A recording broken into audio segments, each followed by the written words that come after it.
Tuhan akan datang tanggal 20 September 1987. Itu dulu yang kami alami. Di awal pengajarannya sepertinya menarik karena nubuatan tentang kedatangan Tuhan Yesus. Kalau saya tidur sama ibu saya bisa lihat di jendela ada roh yang duduk-duduk sama anaknya atau gimana. Saya jadi pegangan ibu saya terus, tangan saya dingin, ketakutan. Saya mau menceritakan betapa ikatan dengan okultisme itu akan berakibat sangat buruk. Itu setiap sore kami melakukan yang namanya panembahan. Itu yang kami lakukan, di mana bapak saya seperti kerasukan. Sahabat, kita hidup di zaman di mana segala sesuatu bisa diakses dengan sangat mudah.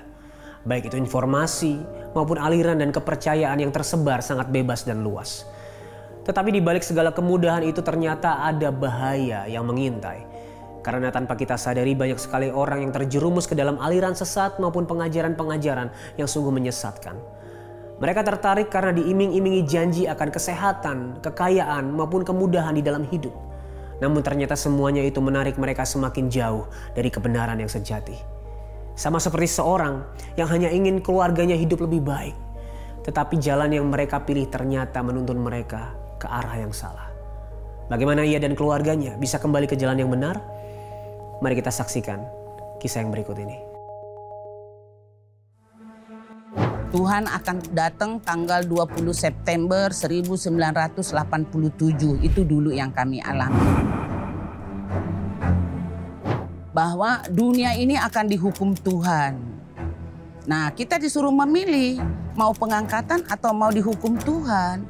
Ya pastilah kita pilih pengangkatan, kan?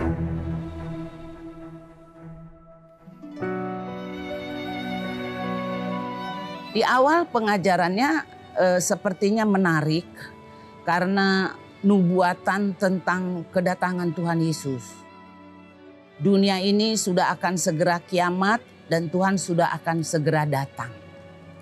Lalu kami secara rutin menghadiri pertemuan itu dan kami tertarik lah ya.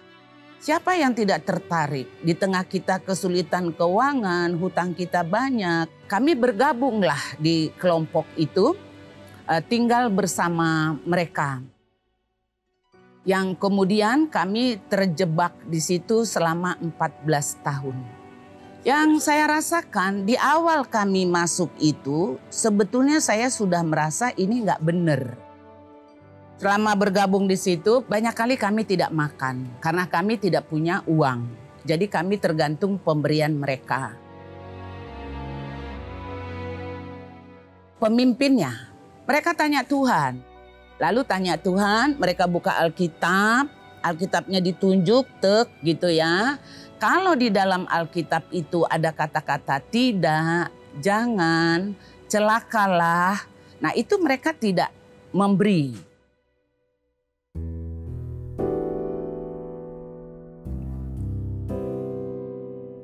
Soal komplain dengan suami, hampir tiap hari kami ribut.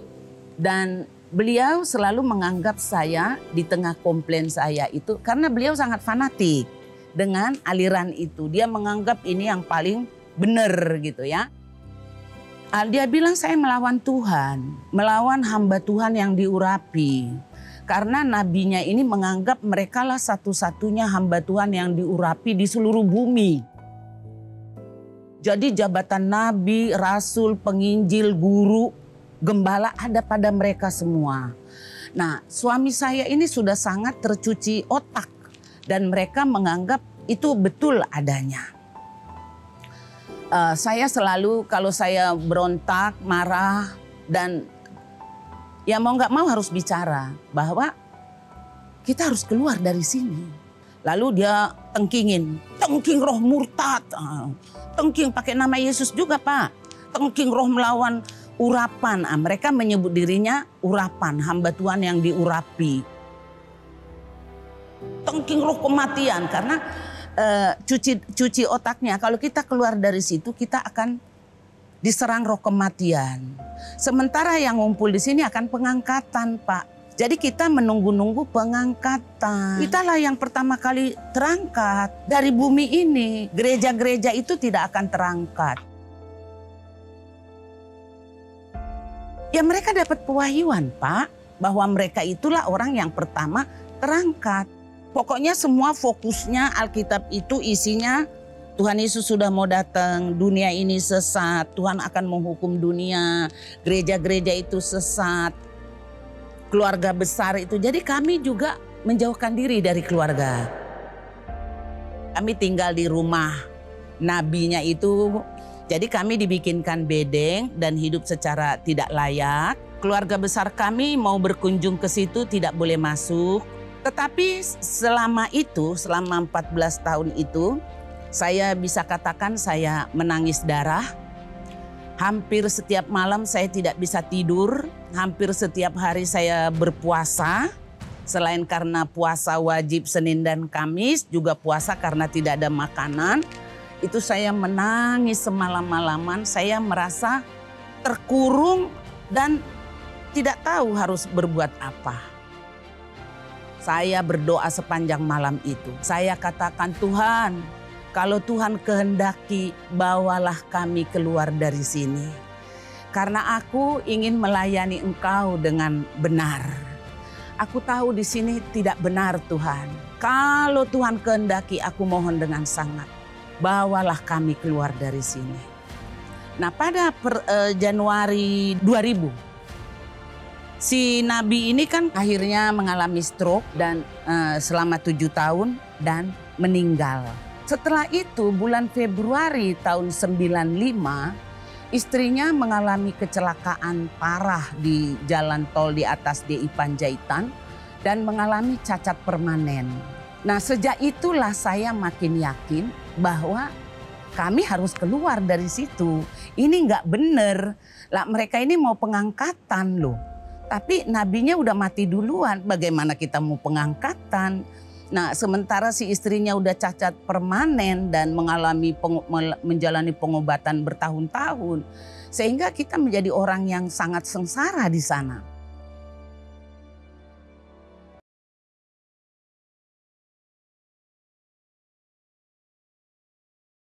Keluar dari sana tahun 2004. Lalu saya berinisiatif untuk mencari gereja.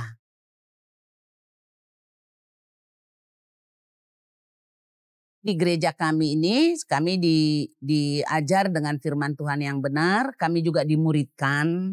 Lalu kami melanjutkan pekerjaan kami sebagai tukang taman, penjual tanaman. Dan puji Tuhannya saya mulai mengurus anak-anak sekolah.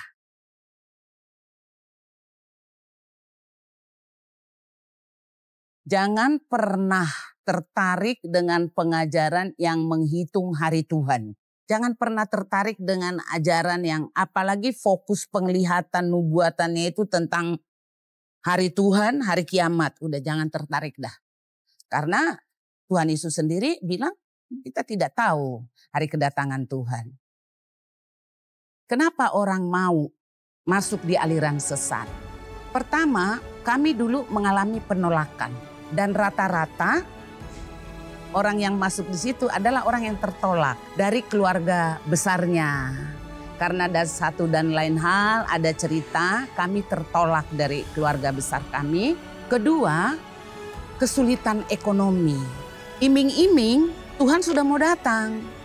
Jadi ya ini cara Tuhan loh mau membawa kita ke sini. Ini kan Tuhan udah mau datang. Jadi bangkrut, nggak punya pekerjaan ya nggak masalah dong gitu. Supaya kita nggak terikat dengan dunia ini.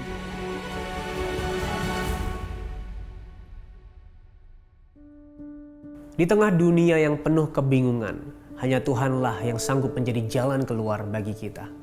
Kasih-Nya yang tanpa syarat mampu menyelamatkan bahkan keluarga yang sudah terhilang. Seperti cerita tadi, jika hari ini kamu terjebak di jalan yang salah, atau bahkan kamu hidup di dalam penyesalan-penyesalan karena pilihan yang salah dan kamu ingin kembali ke jalan yang benar, kamu bisa menghubungi nomor yang ada di bawah ini. Ini adalah nomor layanan doa dan konseling Cahaya Bagi Negeri. Kami siap 24 jam untuk mendengarkan cerita kamu, menemanimu, dan mendukung kamu di dalam doa. Ingat, kamu tidak perlu sendiri untuk melewatinya. Kami ada untuk kamu. Jadi jangan ragu untuk menghubungi kami ya. Lalu bagaimana jika ritual-ritual kegelapan sudah dialami sejak kecil? Bahkan ia melakukan praktek tersebut karena paksaan orang tuanya. Sehingga ia tumbuh besar dengan luka dan kepahitan di dalam hatinya. Penasaran dengan kisahnya? Mari kita ngobrol dengan dia. Sahabat Solusi, hari ini kita kedatangan tamu spesial. Beliau akan menceritakan bagaimana Tuhan membebaskan hidupnya yang sudah tersiksa dari masa kecil. So, mari kita sambut sama-sama Ibu Nuni Eri. Shalom, Shalom, Ibu Nuni. Kak. Ya, apa kabar Ibu? Baik, Kak. Ya, thank you banget udah datang ke Solusi hari ini. Ya, sama-sama. Mau bercerita banyak dan aku yakin cerita Ibu juga pasti akan memberkati sahabat Solusi dimanapun mereka berada ya. Tapi boleh nggak sih ceritakan Ibu masa kecil ternyata dari kecil hidupnya sudah berat dan bisa dibilang mungkin berantakan. Apa yang terjadi waktu kecil Ibu waktu itu? Masa kecil saya penuh dengan ketakutan dan suasana yang tidak nyaman karena di dalam keluarga saya, orang tua saya itu terjadi pertengkaran yang terus-menerus. Bahkan ibu saya sempat kayak mau bunuh diri, minum baygon. Bapak saya sering berkata kasar, berselingkuh. Mohon maaf, saya bukan mau menjatuhkan orang tua saya, tapi saya mau menceritakan betapa ikatan dengan okultisme itu akan berakibat sangat buruk bagi orang yang terlibat di dalamnya dan bagi anak-anaknya, keturunannya. Itu setiap sore kami melakukan yang namanya panembahan. Itu yang kami lakukan, di mana bapak saya seperti kerasukan gitu. Pada saat itu dia akan mengeluarkan suara-suara yang saya nggak ngerti dan dia bergerak badannya, dan di depannya ada sebuah cangkir kecil warnanya putih, itu diisi air. Airnya tentu saja tidak banyak karena cangkirnya itu kecil. Dan kami harus minum setiap sore. Anehnya air di dalam cangkir itu tidak pernah habis. Ada refill yang nggak kelihatan. Kemudian kita juga mandi kembang ya secara berkala, terus suka ke pantai, nyemplung di pantai, tapi saya ingat waktu kecil saya nggak mau ikut gitu ya. Jadi cuma saya yang berdiri di pantai ngelihat mereka masuk, bapak saya, ibu saya, dan kakak saya. Nah, apakah Ibu tahu apa maksud dari rangkaian ritual yang Ibu harus jalani waktu itu, seperti minum air, terus mandi kembang maupun ke pantai seperti itu? Kalau ritual yang panembahan itu lebih mungkin ada hubungan ya sama spirit-spirit yang dipercayai oleh ayah saya. Kalau masuk ke pantai mungkin lebih ke kayak minta blessing atau gimana ya. Kemudian saya juga harus bawa mantra-mantra yang ditulis di kertas, dibawa kemana-mana. Terus harus puasa Kamis, itu nggak boleh makan garam. Dan itu akibatnya kan lemes ya kalau kita nggak makan garam. Katanya supaya pinter, tapi sebenarnya dampaknya bukan pinter sih, nggak pinter. Kayaknya malah jadi buntak gitu ya. Oke, jadi memang ada beberapa tujuan dari ritual-ritual tersebut, sehingga Ibu pada akhirnya harus diajak, tanda kutip dipaksa untuk melakukan ritual tersebut. Nah, apakah ritual ini, okultisme ini sudah dialami sejak keturunan-keturunan sebelumnya, Ibu? Saya rasa dari cerita ayah saya udah sih, yang zamannya di Ponorogo dia bilang ada keturunan dari situ yang bisa pindah ke satu tempat ke tempat lain. Saya cuma dengar ceritanya, karena sebenarnya dari kecil nggak tertarik sih saya sama okultisme. Dan yang nggak enaknya lagi adalah dampaknya mata roh saya itu dibuka. Nah itu sangat mengganggu karena di satu tempat yang ada penunggunya yang agak ekstrim kan, jadi bisa lihat, dan kehadirannya itu mengganggu sekali. Oke. Ketika pertama kali Ibu bilang mata rohnya dibuka gitu, bisa melihat hal-hal yang mungkin tidak terlihat oleh orang lain, itu di umur berapa Ibu? Dari kecil ya kayaknya ya. Kalau saya tidur sama ibu saya bisa lihat di jendela ada roh yang duduk-duduk sama anaknya atau gimana. Saya jadi pegangan ibu saya terus, tangan saya dingin, ketakutan. Dan tentu saja itu tidak nyaman ya buat saya. Saya apalagi anak kecil ya. Ya, terus kuntilanak, pocong kayak gitu kan nggak perlu kita lihat sebenarnya. Nggak penting banget gitu kan, ganggu gitu.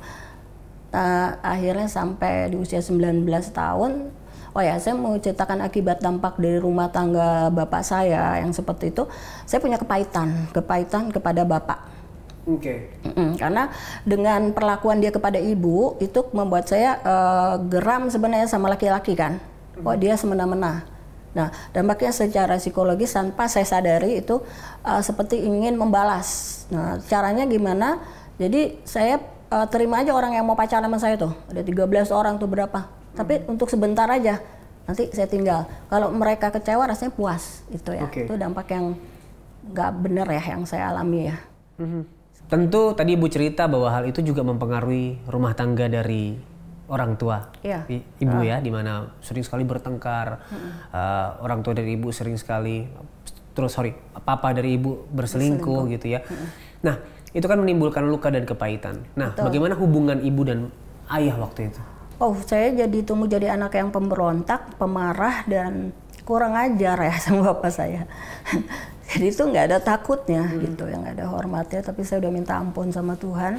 Oh, itu sesuatu yang salah dan tidak mendatangkan blessing dalam hidup saya. Gitu. Dan puji Tuhannya sih, sebelum bapak saya dipanggil, setelah saya melayani dia dan terjadi rekonsiliasi, tidak ada kebencian. Seberat apa atau sekeras apa hubungan ibu dengan ayah waktu itu? Oh ya, digampar-gamparin itu udah biasa saya. Oh, jadi ayah dari ibu pun juga melakukan kekerasan Ya, gitu ya? dia hanya melakukan kekerasan itu kepada saya, tidak kepada kakak saya. Kenapa itu, Ibu? Saya justru heran ya, kenapa saya dibedakan gitu. Jadi sempat ada satu kepahitan yang membuat saya bertanya secara keras kenapa saya dibedakan. Bapak saya cuma ngomong gini sih, karena kamu tuh lebih beruntung, dia selalu bilang gitu. Saya nggak ngerti apa keberuntungannya, kayaknya biasa-biasa aja. Jadi kalau sama kakak saya, dia sangat memanjakan, sama saya keras, dia seperti memperlakukan pada laki-laki. Apakah itu karena ibu suka menolak ajakan ritual tersebut? Mungkin, saya nggak tahu ya. Cuma kalau dia nggak bener atau apa tuh saya suka berontak aja, ngomongnya itu suka nggak mau gitu. Kini jadi jengkel atau gimana sih, nggak ngerti ya. Tapi dia bawanya kalau ngeliat saya kayaknya mau gampar aja gitu. Jadi itu semakin menimbulkan luka dan kepahitan dalam hidup ibu. Nah, titik apa, momen apa yang bikin hari itu memuncak banget nih kemarahan, sakit hati ibu kepada ayah dari Ibu Nuni ini? Memuncak sih enggak ya, datar aja, tapi stay aja rasa bencinya gitu kan. Memuncak nggak ada, karena udah biasa aja sih kalau dia marah, dipukul, terus saya salah sedikit suruh cium jempol kakinya, coba harus sampai ditekan. Oke. Jadi ibu lakukan itu? Dan itu cuma saya sendiri yang digituin coba kan. Jadi memuncak nggak ya, udah biasa gitu loh. Jadi nggak ada momen yang benar-benar meledak pada akhirnya gitu? Meledak itu saat saya memutuskan untuk ikut Tuhan Yesus. Oke, justru di situ ya? Ya. Nah, yang menarik ya, ibu berusaha untuk mempermainkan dan menyakiti banyak hati pria gitu ya. Tapi ternyata ibu sempat dipelet juga katanya. Oh iya. Itu dapat juga ceritanya. Umur berapa itu ibu? Itu titik baliknya. Jadi di umur 19 tahun, waktu saya kuliah di tingkat 1 itu ada seseorang laki-laki yang memang biasa mempermainkan wanita, kena pelet lah saya. Kenapa saya tahu di pelet? Karena bapak saya juga orang perdukunan, jadi dibawa ke dukun, dia kasih lihat di gelas itu dia taruh bunga kantil bunga melati. Kamu lihat ya nih, kalau ini dia naik sendiri, itu berarti memang dia pakai dukun. Dan ternyata itu bisa naik sendiri. Oke. Nah, saat itu saya diberi beberapa barang yang dari pacar itu kita harus bakar, kata bapak saya. Tapi ada sesuatu yang aneh, waktu dibakar api itu mendorong keluar sehingga barang itu tetap utuh. Nah, di situ kan saya udah dengar tentang Yesus, saya mulai praktek. Kalau benar Yesus itu Tuhan, di dalam nama Yesus terbakar. Saat ini juga harus terbakar kalau memang Engkau Tuhan. Di situ. Oke, jadi itulah di mana momen itu ibu. Saya ingat kayak kalau Yesus itu Tuhan, maka hari ini akan terjadi sesuatu. Terbakar semua, baru bisa gitu. Oke. Nah, waktu di pelet itu apa yang terjadi? Ibu benar-benar tadinya menyakiti hati pria, sekarang benar-benar mencintai gitu ya, nempel. Nempelnya juga nggak masuk akal, kemana aja ikut gitu. Dan namanya bapak saya juga terlibat dalam perdukunan, dia udah melihat ciri-ciri yang aneh, dia bawa juga ke dukun, jadi dukun kan. Tapi saya untungnya puji Tuhan sudah dengar berita Injil tentang Yesus. Jadi saya seperti gini, ini benar ya, kalau emang benar-benar ini Tuhan, nah nyatakan kuasa-Mu Tuhan. Kebakar semua benar-benar perdukunan itu. Pros, langsung, wah iya, aku ikut Engkau Tuhan. Pertama kali mendengar tentang Yesus adalah melalui teratak yang dibagi oleh teman kecil dari Ibu Nuni ya. Itu teman kampus, bukan? Bukan, jadi temannya kakak saya. Oke. Lalu ibu buang itu? Ya, saya lempar depan dia. Apa ini gitu kan? Tapi kan firman yang ditabur itu tidak pernah pulang dengan sia-sia. Berarti sempat dibaca dong? Iya, jadi setiap apa yang ditabur itu nempel di kita itu kayak terekam loh. Dan satu saat Roh Kudus membuka bahwa kamu butuh keselamatan, itu kayak muncul. Oh iya, aku pernah dengar ada ayat ini. Mulai kan tuh diam-diam cari-cari ayat, diam-diam terus ikut KKR yang anak-anak muda zaman tahun berapa tuh, aku umur 19 tahun, diam-diam saya ikut. Nah situ tuh ada tantangan yang siapa yang mau terima Tuhan Yesus. Terus sambil gemetar, wah ini benar-benar Tuhan panggil saya gitu. Oke, jadi kalau bisa kita tarik timelinenya adalah ibu mendapatkan teratak itu, tapi dibaca dan dibuang, tapi firman itu seperti sebuah panggilan bagi orang pilihannya. Lalu ibu mengalami pelet tadi ya? Iya. Dan di pelet dulu, baru ada yang kasih traktat gitu. Jadi di pelet dulu dikasih ada traktat. Prosesnya. Terus waktu itu kan setelah diterima traktat, bapak saya kasih tahu itu kan kamu di pelet. Nah, di situ kayak tantang kalau ini benar-benar Tuhan, kebakar tuh semua benda-benda yang ada isinya. Gitu. Jadi dia sempat dengar dulu Injil kan. Lalu bapak saya kayak suruh bakar semua tuh barang-barangnya. Baru di situ saya lihat memang kuasa Tuhan. Pus apinya besar, habis, kehangus, kebakar. Yang tadinya api itu menjauh dari barang-barang, jadi kayak ngelawan gitu. Tuh saya lihat benar-benar tuh dikasih apapun minyak apa nggak bisa kebakar. Lalu setelah itu hati ibu terbuka dan mengikuti KKR. Tuhan penuh kuasa nih. Ini baru Tuhan nih gitu. Setelah itu baru ibu mengikuti KKR tersebut ya, yang dimana ibu ditantang untuk menerima Tuhan Yesus. Apa yang terjadi di KKR tersebut ibu? Ya, waktu saya masuk itu kayak hadirat Tuhan kan kuat ya, saya seperti ada bapak saya rasa saya dipeluk dan saya nangis. Ya, itu Injil yang saya nggak bakal pernah lupa adalah Yohanes 3 ayat 16 itu ya, karena begitu besar kasih Allah. Jadi di situ Tuhan bilang, sekalipun kamu tidak merasakan kasih Bapa, tapi aku mengasihimu dan aku mati untuk kamu. Situ saya nangis. Di situ kayak hati saya itu dijamah gitu ya. Ada satu pribadi yang mengasihi saya, yang tidak pernah saya kenal sebelumnya. Dia mati buat saya. Dia mencurahkan darahnya untuk saya. Setelah itu apa yang ibu lakukan? Apakah ibu kayak berusaha mencari gereja atau komunitas di mana ibu bisa bertumbuh? Ya, saya cari gereja yang pengajarannya kuat. Juga saya ikut sekolah Alkitab malam dari YPPI. Karena saya ingin bertumbuh, saya mau benar-benar mengenal Tuhan secara benar. Saya memberikan waktu saya untuk belajar di sekolah Alkitab malam, gitu. Wow. Di situ ibu benar-benar ingin mengenal lebih lagi Tuhan yang menyelamatkan ibu ya. Nah, lalu tadi ibu bilang bahwa dari kecil belum pernah mendengar tentang Yesus, gitu ya. Berarti kan di dalam keluarga bukan keluarga yang terekspos dengan kekristenan, gitu ya. Nah, setelah ibu menerima Yesus, ibu cerita nggak ke bapak ibu? Wah ya, saya cerita dan reaksi pertamanya adalah saya dikatakan gila, bodoh.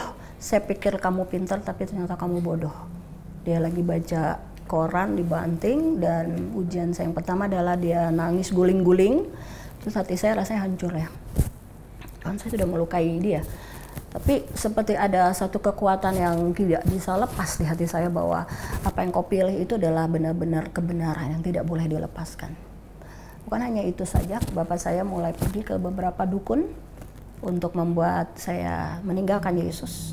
Dan secara alam roh itu saya didatengin sama spirit-spirit kegelapan. Bukan hanya roh jahat, jadi roh dari dukun ini bisa datang. Dia duduk di sebelah saya. Jadi itu selama 2 tahun saya dikejar-kejar. Jadi itu kalau bukan kasih karunia Tuhan mungkin saya nggak kuat. Perjumpaan dengan Tuhan, dengan Yesus Kristus tentu mengubahkan hidup ibu. Ya, termasuk luka yang di hati, kepahitan yang mungkin tersimpan sejak masa kecil.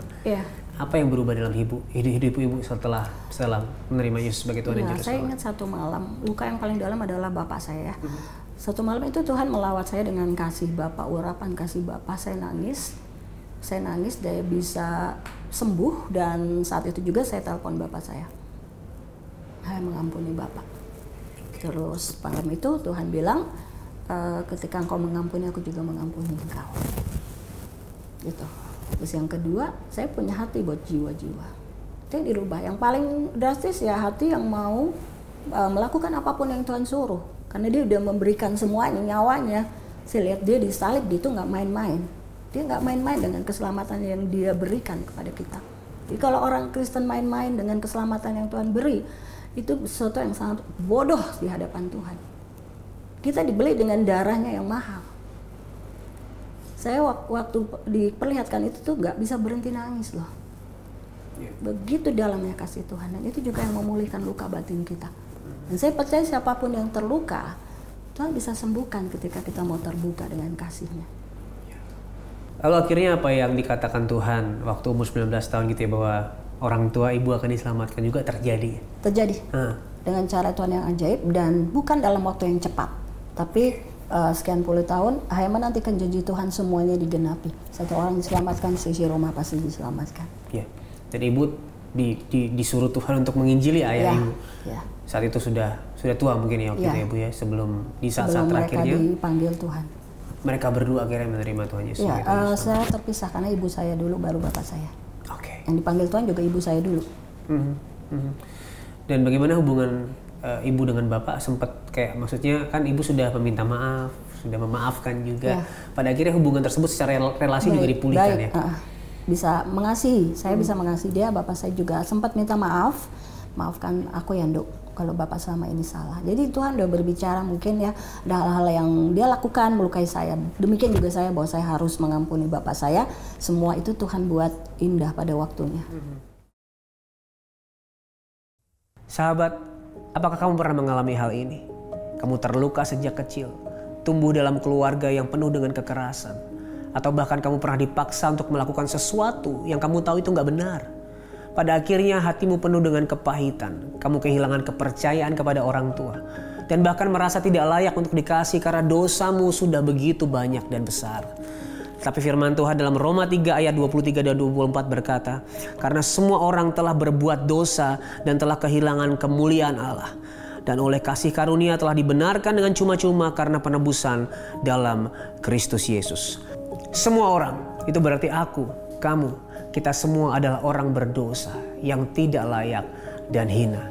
Namun kita semua oleh penebusan Yesus Kristus di kayu salib telah ditebus. Kita semua sekarang dikasihi, diampuni, diterima, dilayakkan oleh karena kasih karunia Tuhan Yesus Kristus. Bagi kita yang percaya kepadanya, kasih-Nya sudah mengampuni kita dari dosa masa lalu, masa sekarang, bahkan masa depan.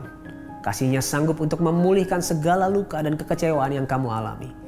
Datanglah kepadanya dan izinkan Dia menyentuh dan memulihkan hidupmu. Mari kita berdoa. Tuhan, kami sungguh mengakui bahwa kami adalah orang yang berdosa. Kami orang yang sudah kehilangan kemuliaan Allah karena dosa-dosa kami. Tetapi Tuhan, hari ini ada kabar baik bahwa Yesus Kristus sudah menanggung dosa kami di atas kayu salib untuk menebus setiap kami, sehingga hari ini kebenarannya diperhitungkan kepada kami. Hari ini kami menerima pengampunan, hari ini kami menerima pemulihan, kami dikasihi, kami diterima, kami dilayakkan.